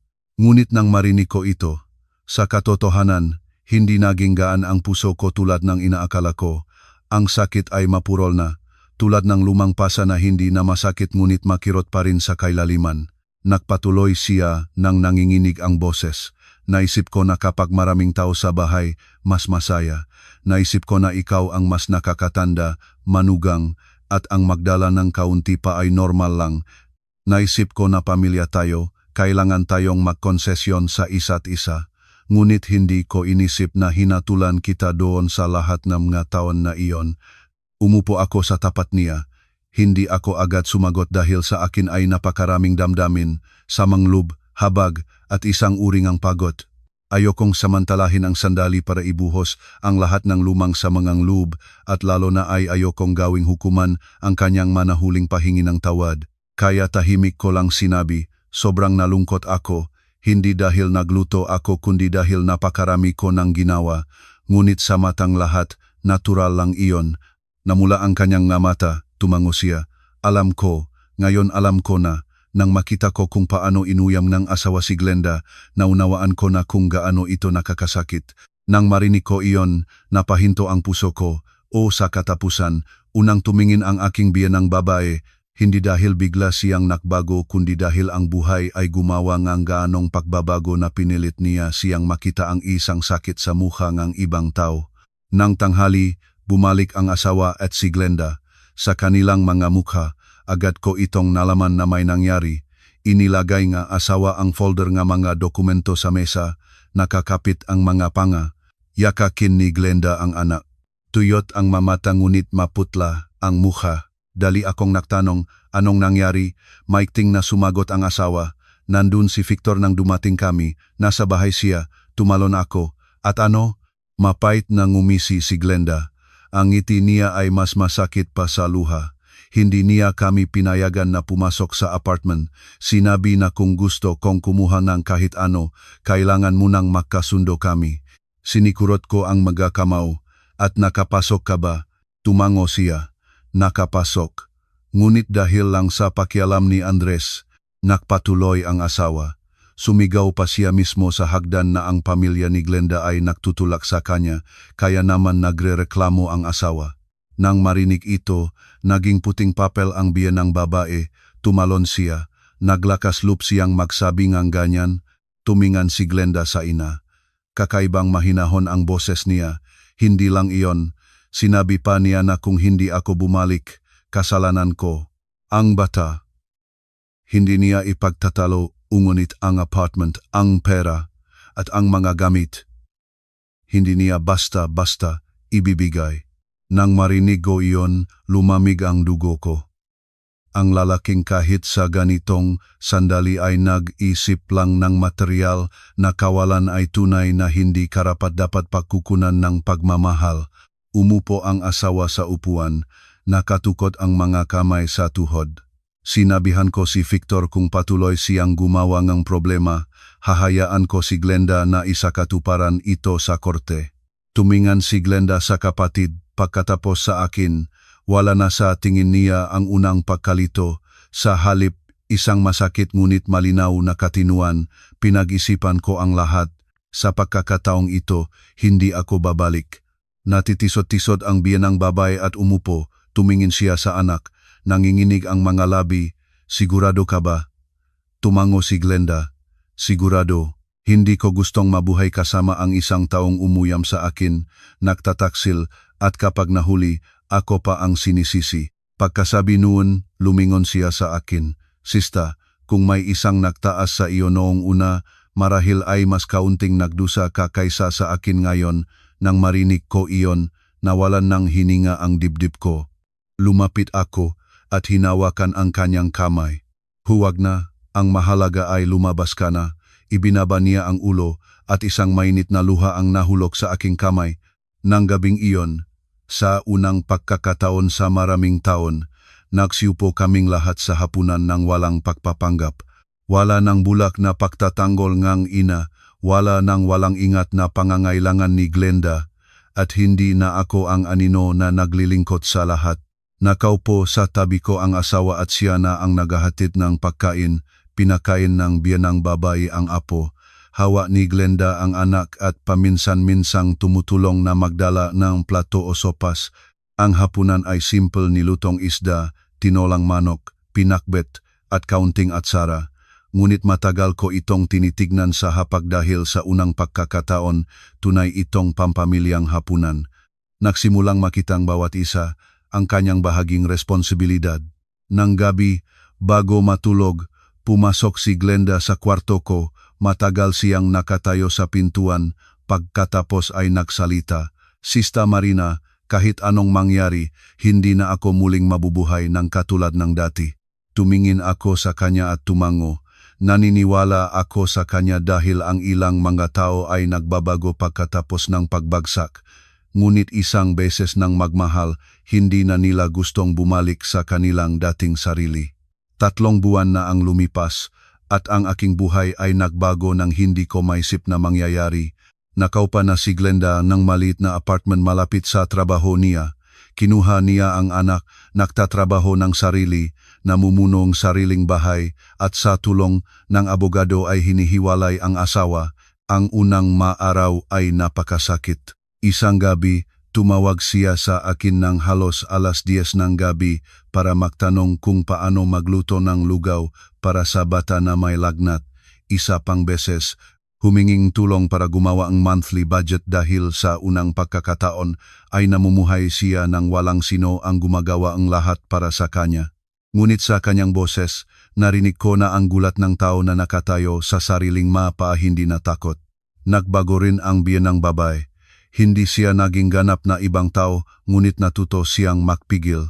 Hindi na siya nagsasalita sa akin ng may tonong pag-utos. Hindi na inaanyayahan ang anak para sa hapunan araw-araw. Minsan, nagbabalatan na rin siyang gulay, binabantayan ang sabaw, o tinatanong kung pagod na ba ako pagkatapos ang trabaho. Matagal na ang matanong na iyon napakatalagal ngunit kahit papaano, lumalabas na rin. At sinimulan ng aking asawa ang pangako niya. Natuto siyang magluto. Sa simula, maasin ang pagkain, paminsan-minsan walang lasa. Malaki-maliit ang pagupit ng gulay. At kapag naguhugas ng pinggan, lahat ay nadidiligan ng tubig. Ngunit hindi siya sumuko. Pag-uwi mula sa trabaho, sabay na pumupunta sa kusina kasama ako. Minsan, kapag pagod na ako, sinasabi niya, "Maupong ka na, magluto na ako ngayon." At sa isang pangungusap na iyon, nagiging magaan ang lahat ng sama ng loob ng nakaraang mga taon. Isang linggo, sabay-sabay kaming nakaupo sa hapunan, walang espesyal inihaw na isda, sopas na may bola-bola, pinakbet at kaunting atsara. Ngunit matagal ko itong tinitingnan dahil kaiba ito sa lahat ng nakaraang hapunan.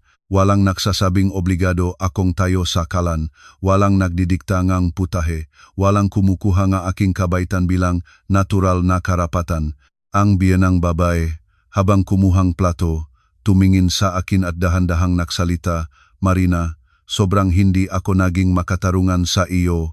Itinapat ko ang mata sa kanya at nagpatuloy siya, "Naisip ko na dahil pamilya tayo, pwedeng magtiwala sa isa at isa ng walang kondisyon, ngunit nakalimutan ko na kung palagi lang na umaasa sa isang tao, hindi na iyon tulong kundi pabigat na."